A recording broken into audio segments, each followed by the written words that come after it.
स्नेहदा स्पन्दन स्नेहदा स्पन्दन।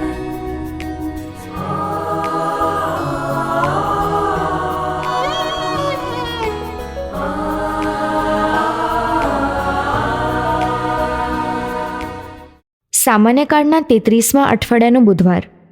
પ્રભુએ આપણને અનેક શક્તિઓ આપીને માનવ જીવન બક્ષ્યું છે. આ શક્તિઓનો પ્રભુના મહિમા અર્થે પૂરેપૂરો ઉપયોગ કરવો એ આપણી પવિત્ર ફરજ બને છે. આ વાત સમજાવવા આજના શુભ સંદેશમાં ઈસુ એક દ્રષ્ટાંત કથા રજૂ કરે છે. સાંભળીએ સંત લૂકકૃત શુભ સંદેશ અધ્યાય 19 કડી 11-28. લોકો આ બધું સાંભળતા હતા ત્યાં ઈસુએ તેમને એક દ્રષ્ટાંત કથા કહી સંભળાવી, કારણ પોતે યરૂશાલેમ નજીક આવી પહોંચ્યા હતા અને લોકો એમ માનતા હતા કે ઈશ્વરનું રાજ્ય ઉદય પામવાની ઘડીઓ ગણાય છે. તેમણે કહ્યું, એક ખાનદાન કુટુંબનો માણસ રાજા નિમાઈ આવવા માટે દૂર દેશાવર ગયો. તેણે પોતાના 10 નોકરોને બોલાવીને તેમને એક સોનામહોર આપીને કહ્યું, હું આવું ત્યાં સુધી તમે આનાથી કમાણી કરજો. પણ તેના પ્રદેશના લોકો તેને ધિક્કારતા હતા અને તેમણે તેની પાછળ એક પ્રતિનિધિ મંડળ મોકલીને કહેવડાવ્યું કે આ માણસ અમારો રાજા થાય એ અમારે જોઈતું નથી. બન્યું એવું કે તે તો રાજા નિમાઈને પાછો આવ્યો. તેણે જેમને પૈસા આપ્યા હતા તે નોકરોને તેડાવી મંગાવ્યા, જેથી તેને ખબર પડે કે કોણે કેટલો નફો કર્યો છે. પહેલાએ આવીને કહ્યું, શેઠ સાહેબ, આપની સોના મહોર તો બીજી 10 મહોર કમાઈ લાવી છે. શેઠે તેને કહ્યું, શાબાશ, તું ખરો નોકર છે. મામૂલી બાબતમાં તે વફાદારી બતાવી છે, તો તું 10 શહેરનો વહીવટ સંભાળ. બીજાએ આવીને કહ્યું, શેઠ સાહેબ, આપની મહોર બીજી 5 મહોર કમાઈ લાવી છે. એટલે શેઠે તેને પણ કહ્યું, તું 5 શહેર સંભાળ. ત્રીજાએ આવીને કહ્યું, શેઠ સાહેબ, આ રહી આપની મહોર. મેં એક રૂમાલમાં વીંટીને એને મૂકી રાખી હતી. આપ બહુ આકરા માણસ છો. મૂક્યા વગર ઉપાડો છો અને વાવ્યા વગર લણો છો, એટલે મને આપની બીક લાગી. શેઠ બોલી ઉઠ્યો, અરે બદમાશ, હું તારા બોલ ઉપરથી જ તારો ન્યાય કરું છું. તું તો જાણતો હતો ને કે હું બહુ આકરો માણસ છું. મૂક્યા વગર ઉપાડું છું અને વાવ્યા વગર લણું છું. તો તે મારું નાણું શરાફને ત્યાં કેમ ન મૂક્યું? મેં આવીને વ્યાજ સિક્કે રકમ વસૂલ કરી હોત ને. પછી તેણે પાસે ઊભેલા નોકરોને કહ્યું, એની પાસેથી મહોર લઈ લો અને જેની પાસે 10 છે તેને આપો. પણ તે લોકોએ કહ્યું, સાહેબ, એની પાસે તો 10 મહોર છે. શેઠે કહ્યું, હું તમને કહું છું કે જેની પાસે હશે તેને આપવામાં આવશે, અને જેની પાસે નહીં હોય તેની પાસેથી તો જે કંઈ હશે તે પણ લઈ લેવામાં આવશે. પણ મારા પેલા દુશ્મનો, જેવો હું તેમનો રાજા થાઉં એવું ઈચ્છતા નહોતા, તેમને અહીં લઈ આવો અને મારા દેખતા તેમને કતલ કરો. આટલું કહીને ઈસુએ યરૂશાલેમ તરફ આગળ ચાલવા માંડ્યું. स्नेहदा स्पन्दन स्पन्दन। એક ખાનદાન કુટુંબનો માણસ દૂર દેશાવર જતા પહેલાં પોતાના નોકરોને એક સોનામોર આપી તેમાંથી કમાણી કરવાનો આદેશ આપે છે. પરત આવ્યા બાદ તે નોકરોને બોલાવી પેલી સોનામોરનું શું કર્યું તે વિશે પૂછે છે, જેથી ખબર પડે કે કોણે કેટલો નફો કર્યો છે. જેણે પોતાને મળેલ સોનામોરનો યોગ્ય ઉપયોગ કરી બીજી સોનામોરો કમાઈ હતી, તેમના ઉપર રાજા ખુશ થઈ શાબાશી આપે છે તથા તેમને વધુ સોનામોરો સુપ્રત કરે છે.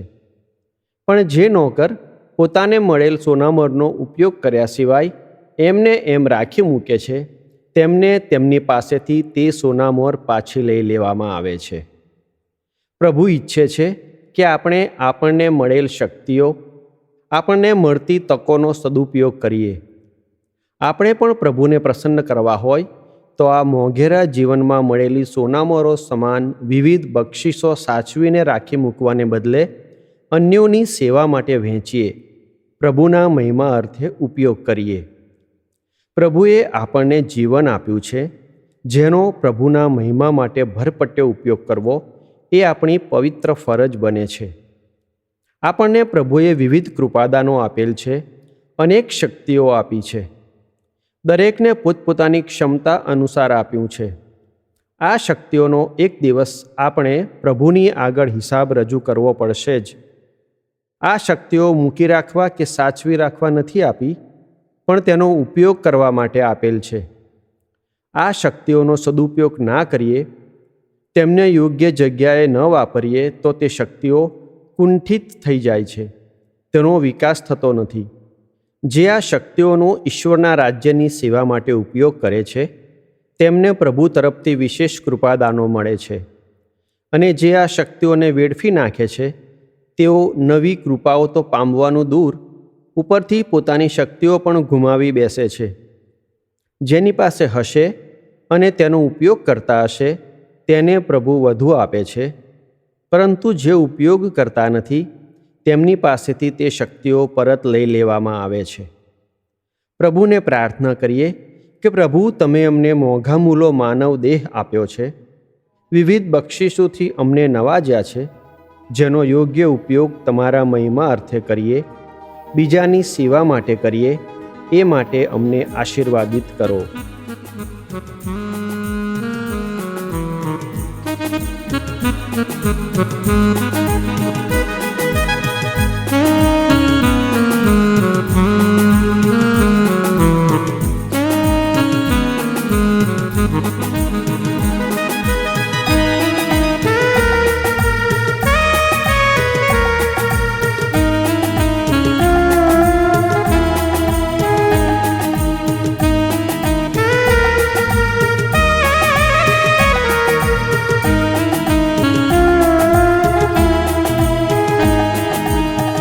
अर्पिए तुझने जीवन अमारू, हे वाला भगवान.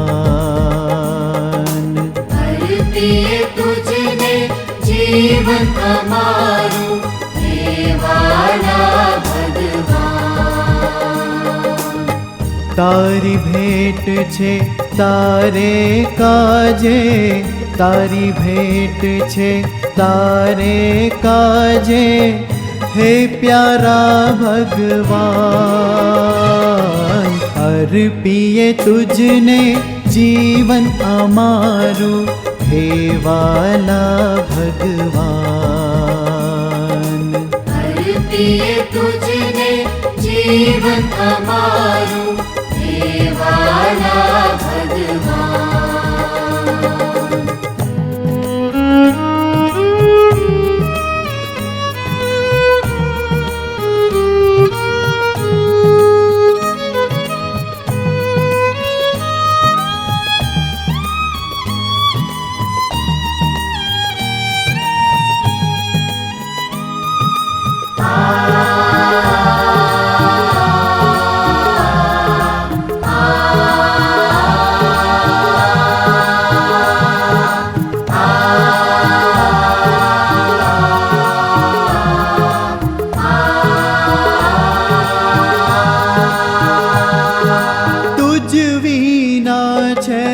સઘળું સૂનું તવ શરણે બન પ્રેમ ભીનું. તુજ વિના છે સઘળું સૂનું, તવ શરણે બને પ્રેમ ભીનું. પ્રેમ ભીના બની અર્પણ કરીએ, પ્રેમ ભીના બની અર્પણ કરીએ, થઈ તુજમાં ગુલતા. અર્પીએ તુજને જીવન અમારું, હે વાલા ભગવાન. अर्पिए तुझने जीवन અમારું, હે વાલા ભગવાન.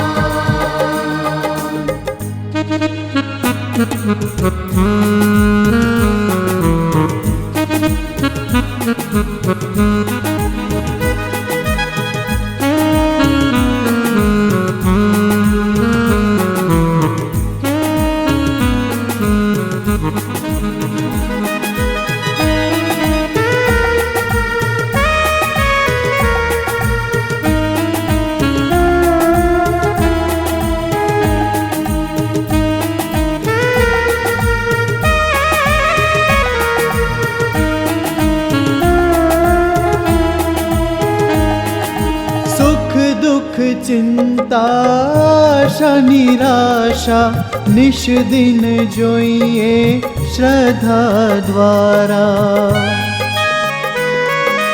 सुख दुख चिंता आशा निराशा निश दिन जोइए श्रद्धा द्वारा वाणी विचार ने कर्मोथी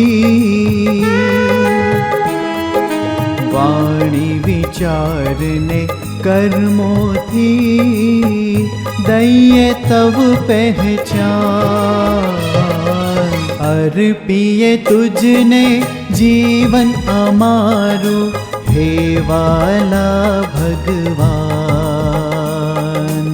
अर्पिए तुझने जीवन अमारू हे वाला भगवान